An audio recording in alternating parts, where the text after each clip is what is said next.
What's up, guys? Welcome back to Katson's Corner. We are back for week 3 to talk about some college football prospects. Because much like last week, it is over. It has never been more over than it has been ever before. The Chargers are 0-2. We grow ever closer towards focusing on the draft rather than watching the actual games. Yeah, everything is great. Yeah, hopefully the Chargers win a game eventually. I'm sure they will, but have not to this point, of course. But when they do, make sure that you are subscribed to the Guilty as Charged channel so that you can get all of the joyous reactions from Steven, Tyler, Alex, me, Alex Inzorf, Arjun, everyone in the gang that's coming at you every day with all of this content. Yeah, we really appreciate it. Season has been going really well so far on that end of things, not so much on the actual field side of things, but what can you do? But yeah, we're going to talk about some college football again this week. We are into week 3 of college football. Chargers once again had a lighter visit week, but went to a couple schools for the second time this season. We saw that last week as well with North Carolina State. There's a couple schools that they went to a second time this week as well. Those schools, we're going to focus on one guy in particular and go a little bit deeper on him rather than doing kind of like the overview of like 3 or 4 guys like been doing in weeks past, just to give you guys a little bit more information since the Chargers seem to be keying in on either that player or someone else at that school. They also visited a couple schools for the first time. One of those schools, we're going to do the same thing, just talk about one guy, mostly because I didn't really have enough info to talk about anyone else. I don't really think that there's anyone else we're talking about, so I'm just going to talk about one player. And then for the last school that they visited for the first time this week, we will talk about 4 players as we've done the last few weeks to kind of give you guys an overview of what's going on in that program and what they got cooking. So we are going to start with where the Chargers visited this week. They were at 2 games, as far as I could find reported anywhere. They were at Penn State, Illinois, which was a not very good game. I think it ended 30-7 thereabouts or something. Illinois' quarterback threw like 4 interceptions in that game. Penn State, they went and watched the Penn State West Virginia game in week 1, I want to say. And then Illinois, they were visiting last week as well. And so those 2 schools they've been to before, they've watched those games before. So we're going to talk about some guys more in depth for those schools. And then they were also at Mississippi State LSU, which was another not very close game. Mississippi State got their backup quarterback in there towards the end of things because it was just a super bad blowout on LSU's end. LSU is one of the best teams in the country this year. Really no surprises there. Mississippi State in the first year of the new regime. But still some interesting guys to talk about from all of those squads. We're going to start with Illinois. Last week we talked about a corner, 2 D tackles, and 1 other player. I think it might have been a tight end, perhaps. But regardless, this week we're going to talk about one guy in particular, and that's defensive tackle Jerseyan Newton. If you want to hear about all those other guys, you could just go back to the episode from last week and you can catch all the info that we have there. Newton is a guy that I really want to focus on just because he's one of my favorite players in this draft already. If you watched last week's episode, you know how much I love this guy. Going to go through some of the information that we went through last week as well, just in case you missed that one, but going to go a little bit more in depth too. So Newton is a guy who had 2nd round feedback in the spring. You'll notice I kind of use spring and summer interchangeably here. Those off-season grades that the NFL scouting services give are technically spring grades, but they usually don't get disseminated out to people like me until summer. And so sometimes I'll call them summer grades because I don't get them until like June or July.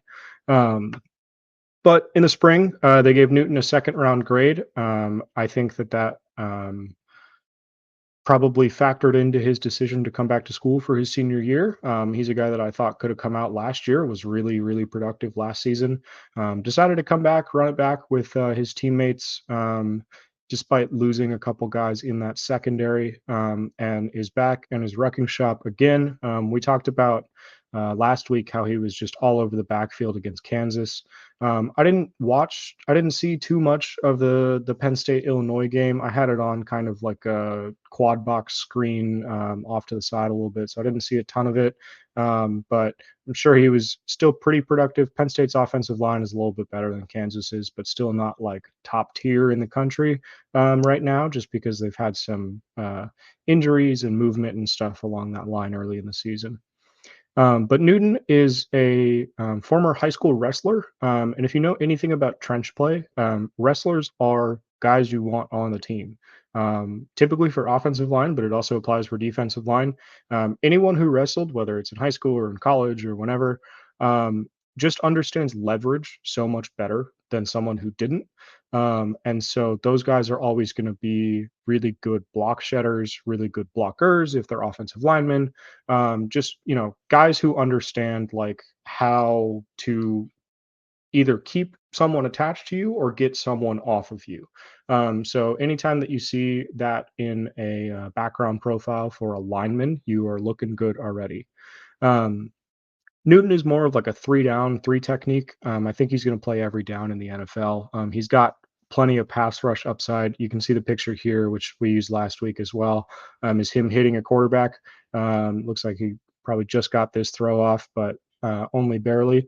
Um, Really good pass rusher. A super high motor run defender, though. That's where he really shines. I think that he's been one of the better run defenders in college football for the last season and a half here. Last season he was as well. Um, and he's someone who I think you can kind of think of as the long-term replacement to Sebastian Joseph Day. Joseph Day, of course, plays three tech for the Chargers now. He's got 1 year left on his contract after this season. I believe it's a $10 million cap hit, but it's a 2.5 dead cap if they cut him this offseason, which could play into things because of the Chargers cap situation, especially the way that the season is going right now, where it seems like Brandon Staley might not come back. It seems like Tom Telesco might not come back. Joseph Day is a Staley guy. They brought him in to run Staley's defense. If Staley is gone, might not want to keep that guy around. Not really sure. Obviously, he's a huge culture guy. He's a huge locker room guy.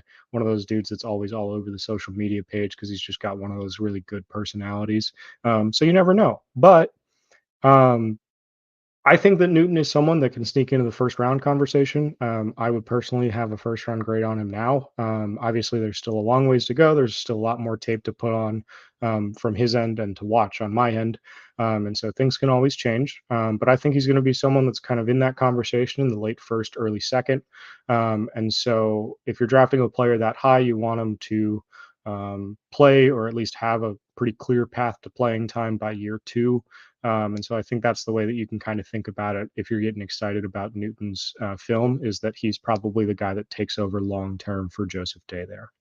I do think that he needs to work a little bit on his pad level. He gets a little bit high sometimes, and then counters as a pass rusher primarily. There's a lot of times where he's so explosive and he's so forceful that he just tries to run through you on every snap. And a lot of times that works because he's in college and he's just bigger and better than most of the other people playing in college because most of those guys are not going to be NFL players. But when he goes up against someone that can stop that, he doesn't really have another move to like break off of that. It's just kind of like, I'm going to try to run through you. And then if it's a brick wall, then I'm just running into a brick wall. And so I want to see him develop a little bit more in that department. But still, someone who I think is going to be a three down starter in the NFL, make a huge impact for whatever team he goes to. Might take a couple of years just because defensive linemen tend to take a little bit longer, but someone I'm really excited about. On the Penn State side of things, we're going to talk about corner Kalyn King. He's a guy that we did not touch on when Penn State played West Virginia. With that episode that we did a couple weeks ago, I believe we talked about a tight end and an edge rusher for Penn State in that episode. So again, go back to week 1 and you can hear all of my thoughts on those guys as well if you're interested. But King is a guy who is pretty firmly in the corner 1 discussion for this draft, I think. It's very unsettled right now at the top of the board for corner. You got guys like Alabama's Kool-Aid McKinstry, you got King, you got TCU has Josh Newton. There's a couple other guys kind of in that mix. Not really a super strong corner class like at the tippy top like we've seen in years past. I don't think there's anyone that's going to be like a lock it in top 5, top 10 pick like you had with Sauce Gardner. Derek Stingley was in that conversation. Devin Witherspoon last year. I don't think you really have a guy like that this year, but a lot of guys that are solid. King is another guy who got second round feedback in the off season, those spring grades that came out from the scouting services. So someone who the league is high on. I think that he's a pretty prototypical Chargers corner, at least the way that the Chargers have run the defense the last couple years. By which I mean he's pretty big, pretty physical, plays press well. Isn't really super fast in a straight line, but is a good like lateral mover. And so I think he's got a little bit more athleticism than a typical Chargers corner does, just in terms of like moving around underneath. He's a really good route mirror underneath. Not someone who is going to be running with guys down the field as much. You see the bullet point there about big play concerns. If you watch the Titans game, Michael Davis and Asante Samuel getting burned down the field like that by the Titans receivers, kind of the same sort of problem. He's got probably, I would say, like low 4.5, maybe high 4.4 speed. So not like slow, but for a corner, it's kind of slow. But really good lateral mover. I think he's going to have a great shuttle time if he's at, if and when he participates in that drill at the combine or at his pro day. Very natural ball skills. He had something like, I think it was 20 something pass deflections last season at Penn State, which was second or third in the country. Super productive, just always around the ball, really good with his hands, like getting his hands in there late and causing pass breakups. Very willing run supporter as well. He'll come in and make those tackles and run support. Honestly, kind of similar to Michael Davis. If you need a Chargers comp to kind of visualize the kind of player that this is, sort of similar to Michael Davis. I don't think it's a like close comp, but it's close enough where you can kind of see the similarities. I think does get caught looking in the backfield a lot. He will try to read the quarterback's eyes and go poach routes that aren't necessarily his responsibility, which does leave him, excuse me, susceptible to better route runners in college. There's a game against Michigan, I think it was last year, where the Michigan receiver runs a whip route and just leaves him completely into dust because he's staring at JJ McCarthy the whole time, and the receiver is just like running around and just run straight past him. So that's something to keep an eye on with him as well. But another player who I think is going to be closer to the top of the draft than the bottom. Definitely someone to look at in maybe the end of round 1, maybe early round 2. I would probably call him a second rounder at this point, but there's still a lot of time. The corner class has a lot of room to shake out. We normally get at least one of those guys in the first round. It's a position that gets overdrafted a ton. Wouldn't be surprised to see him get into the first round at all. For Mississippi State, we're going to talk about another corner. You may be noticing a theme at this point of all defense, and that is very intentional because the Chargers defense sucks. So we're going to focus a little bit more on that side of the ball for these videos until the defense proves that they have made some adjustments. It's obviously a very good offensive class. We'll touch on those guys as well as the season goes on. But for now, we're going to focus on defense a little bit more just because that seems to be where the Chargers have more need. So for Mississippi State, they got a corner to Camryn Richardson. He is pretty much the only pro player I could find worth talking about for Mississippi State. They have a quarterback, obviously Will Rogers, but that's not really someone that's going to factor into the Chargers' plans necessarily, even as like a potential backup guy or anything like that. I think they're pretty happy with Easton Stick and Max Duncan on the practice squad. Maybe he gets in there, but probably not. And then they've got a running back, Jaquavius Marks, who's a pretty decent receiving back. I don't think he's necessarily like going to be a huge factor as a pro, but someone that you can go look up if you want to. Maybe we'll touch on him later in the season. Richardson, however, um, he's 6'2", 34-inch arms, so big, long, strong corner. Um, Kind of got like mixed third, fourth round spring grades. So kind of right on the edge of day two, day three. Someone who probably, if the draft was today, gets drafted in like the compensatory picks around three. He was a high school sprinter, ran a 10.75, 100 meters, which I think was third in the state of Louisiana, where he's from in high school, and a 21.63, 200, which I believe was second in the state that year. Also has a best of 6'4" in the high jump. So explosive, fast player, really, really good athlete. Um, does have a little bit of question about his ball production. He does not have a single interception in his college career up to this point. He's in his fourth year of college. He's played 35-ish games at this point. Does not have an interception yet. Has, I think, only 4 pass breakups according to Mississippi State's website. So not a super productive player around the ball, but someone who, has the athleticism to be in the right spot, and he's developing as an actual corner, and reading zones and everything like that. He's progressing slowly. um I think he's a little bit closer to Martin Emerson, the Mississippi State corner, than Emmanuel Forbes, the Mississippi State corner. So if you remember the last 2 drafts, Martin Emerson ended up going, I believe, in the third round to the Browns, who just finished playing earlier tonight. He's had a pretty good start to his NFL career in Cleveland. Has filled in with Denzel Ward and Greg Newsome kind of getting banged up here and there last year, and will probably fill in a little bit more as well with both those players exiting tonight's game with an injury. Forbes was obviously like a super like historically historic outlier with his size, just super light and like thin for a corner, but had so much ball production, had like the most pick sixes in NCAA history by the time he left Mississippi State. So Richardson a little bit closer to Emerson, but with a lot better speed. I think I remember Emerson not being the greatest straight line athlete. So someone to keep an eye on. Again, going to be more of like a fringe day two, day three guy probably, but someone to watch for sure. And hopefully he can bounce back from that tough game they had against LSU on Saturday. For LSU, we're going to talk about a group of guys because this is the first time that the Chargers have visited LSU this season, and they've got, of course, a ton of guys. Like we mentioned at the top of the show, LSU is one of the best programs in the country. I think they're going to be pretty firmly in the playoff discussion when things are all said and done. Um, they've got prospects at pretty much every position. There's a ton of guys that you could have picked from here. Obviously, Jaden Daniels is a fantastic quarterback, transferred in from Arizona State. They've got a couple running backs. They've got a tight end that I like a little bit. Offensive line, defensive line, linebacker. They've got a veteran guy, Omar Spates, that came in from Oregon State. And then, of course, the secondary. LSU is always going to produce good secondary players. The 4 we picked for this week, starting with Malik Nabers, the wide receiver. He is pretty firmly in contention for that wide receiver 2 spot in this draft. Obviously, wide receiver 1 is Marvin Harrison Jr. There's no debate about that. We can kind of salt that one away. Wide receiver 2, though, is pretty wide open in what looks to be another fantastic wide receiver class. So you've got Nabers, you've got Keon Coleman at Florida State, you've got Rome Odunze, my guy at Washington.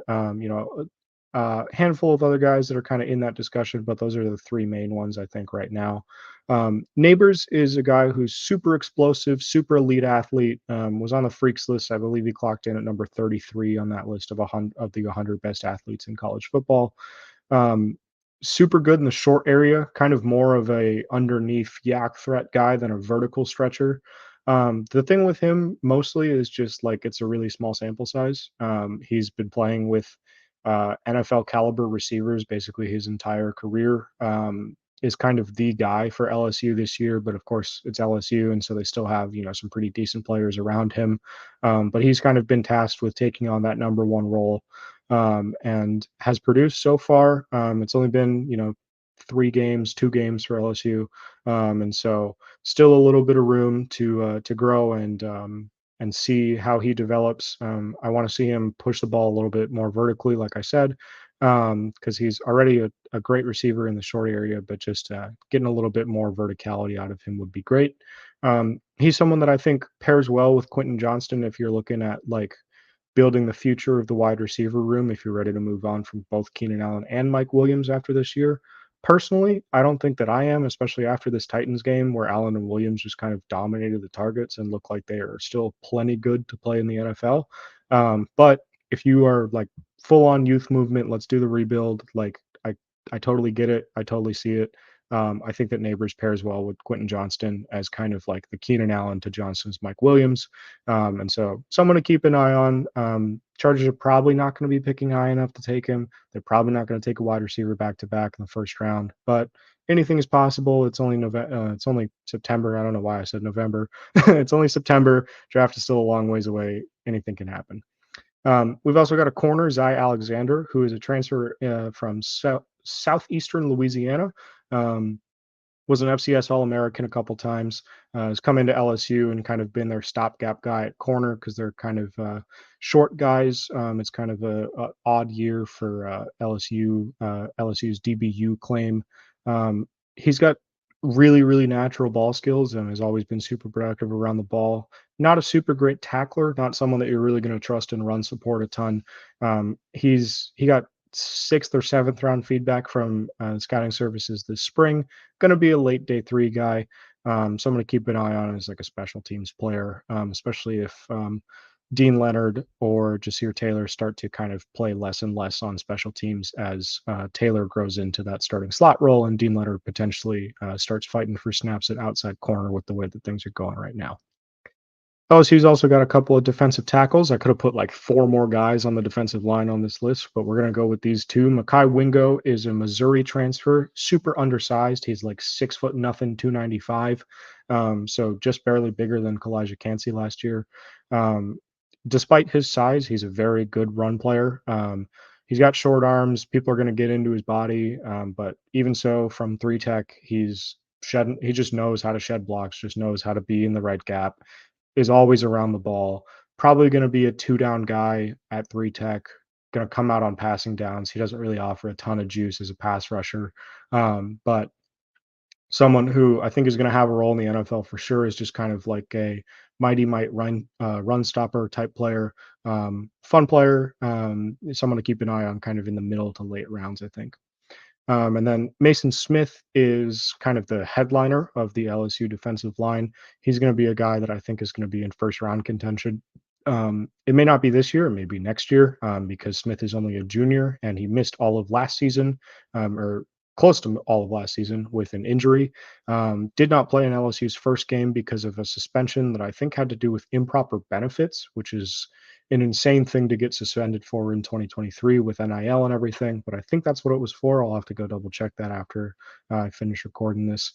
But Smith is another guy who is on the freaks list, runs 19.5 miles per hour at 300 pounds, which is insane. Like Tyreek Hill is running like 22, 23 miles per hour. And like, that's not, I mean, it is faster, of course, but it's like not that much faster in the grand scheme of things. And Mason Smith is 300 pounds. I do have some concerns about his pad level, like we talked about with Newton, just tends to get a little bit too high sometimes. It's a super common thing with college players. Just need to teach them to kind of keep that low center of gravity a lot of times. There's a lot of these guys that like just stand straight up at the snap because they're so much bigger and so much stronger than the opposing offensive lineman that they just stand straight up and then just like push them basically. And they don't need to work from a place of leverage because they can just like push them no matter what position they're moving from. So something to keep an eye on, is just like a room for improvement thing for him. He's probably like a 1 technique, 3 technique, flip flop sort of guy. Definitely not going to move all the way out to 5, just because of I mean, he could, but I don't think that you really want him to. I got another guy who just has a super small sample size, was super impressive as a freshman, barely played it all last year, has only gotten 1 game in this year. So just kind of like still working back from everything, which is why I said like it might be this year, it might be next year, but I think he's going to be someone who's in the first round conversation for sure. To wrap up this week, we're going to talk about some games for next week to keep an eye on prospect wise. I tried to pick from the number of ranked versus ranked matchups that are going on this weekend around college football. I believe there's 7 of them. I went ahead and picked these 4, just kind of in random order. I think most of these games are at 12:30 around roundabouts. And so we'll start with UCLA versus Utah. Get some love for the Utes, which I know Steven will be a big fan of. On the UCLA side, they got an edge rusher who I really like, Laiatu Latu. Started out at UW, had a neck injury that forced him into medical retirement. Washington wouldn't clear him. Eventually decided he wanted to come back, transfer to UCLA, and has just torn it up in the last season and a half since transferring over there. Very reminiscent of like a Jalen Phillips with the Dolphins. Guy who had to medically retire to a neck injury and then transferred in Phillips's case out of UCLA and Latu's case into UCLA and made a name for themselves and ended up being a first round pick. Latu I think will be in that sort of range, but probably more of like a second or third round guy. UCLA's linebacker Darius Muasau is also a guy that I'm interested in. Transferred in from Hawaii, All Mountain West team a couple years in a row. Has kind of taken over the Mike role for UCLA. He's an older guy, but kind of more of a traditional middle linebacker. But with the way that the linebacking core is gone, especially with the injury to Eric Kendricks now, some more depth doesn't hurt. Worth looking into. On the Utah side, I'm interested to see how the secondary plays, especially with a freshman quarterback, Dante Moore, playing for UCLA. So that should be something that the Utah secondary can capitalize on. Moore's been very good, but also just like anytime you're facing a freshman quarterback, you should be able to kind of like mess with him a little bit, muddy the picture for him, kind of the same as facing a rookie quarterback in the NFL. So I'm interested to see how Zamiah Vaughn and Miles Battle play against these UCLA receivers. I really like J. Michael Sturdivant, who's a receiver for UCLA. I think he's a really good player. They haven't really targeted him a ton so far. But I'm interested to see how Vaughn and Battle stack up with him. I think he's a future NFL guy. UCLA's got a couple of those guys. Vaughn and Battle are both guys who are going to play on Sundays. Battle is on all of the senior All-Star game watch lists and everything. Vaughn, I believe, is as well. I can't remember if he's a senior or junior right now, but both those guys are very good. Utah just churns out these DBs. The guy who's not on here because we've talked about him before is Cole Bishop as well, the safety for Utah. Guy who's in that safety one conversation. Never hurts to get more exposure to him. In the Ohio State Notre Dame game, I'm really interested in one matchup in particular, and that is Marvin Harrison Jr. versus the corner Cam Hart for Notre Dame. We touched on Harrison a couple minutes ago, talking about Malik Nabers. Obviously, Harrison is wide receiver 1 in this draft class, no question about it. Hart is a guy that we touched on in week 1 because the Chargers went to that Notre Dame game. Someone who we talked about as like a very, very good Chargers fit, team captain, Notre Dame guy, like just kind of checks every box that the Chargers look for typically.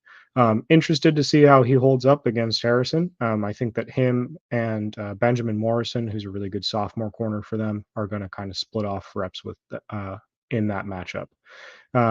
Mississippi versus Alabama. We talked about Kool-Aid McKinstry when we were talking about Kalyn King as a potential CB1 guy.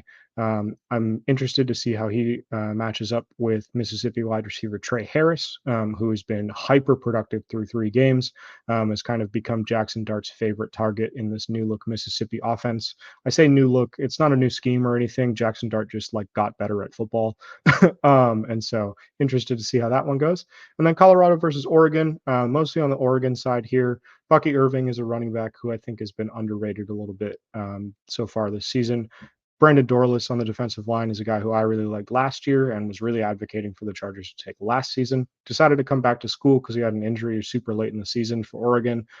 Still really like him. Still really good player. Just a year older. You know, all the caveats that come with that. And then Jordan Birch transferred in from South Carolina. Freaks list guy. Another defensive lineman to keep an eye on there in that matchup, especially against a weaker Colorado offensive line. And then Colorado receiver Xavier Weaver will probably need to take a step up with Travis Hunter out with that rib injury that he suffered against Colorado State. Interested to see how he deals with that bigger platform there. All right. That's going to do it for this week, guys. Thank you for watching as always. Make sure you're subscribed, do all that stuff. join the Patreon, all that. You guys know the deal. We'll be back next week to talk about some more college stuff. Until then, make sure you watch Steven and Tyler, Alex, Arjun, everyone. Providing you all of this Chargers content every day for the rest of the season. We're having a great time with it, and I hope you guys are too. Peace.